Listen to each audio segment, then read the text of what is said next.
Sa pagtatapos ng 2025, nananatiling matatag at masaya ang relasyon ni Jericho Rosales at Janine Gutierrez.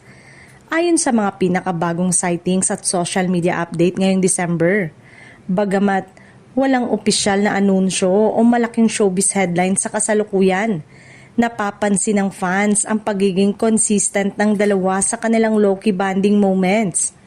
Kabilang ang mga date nights at private outings. Pinili pa rin ng celebrity couple na panatiling pribado ang kanilang relasyon sa kabila ng matinding interes ng publiko.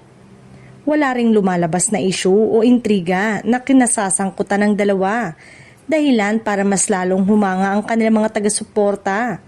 Sa mga naunang pahayag, inamin ni Jericho na positibo ang naging epekto ni Janine sa kanyang personal na buhay, habang patuloy namang suportado ng aktres ang mga proyekto ng aktor. Sa ngayon, wala pang kumpirmadong project na pagsasamahan ng dalawa, ngunit bukas ang posibilidad sa hinaharap.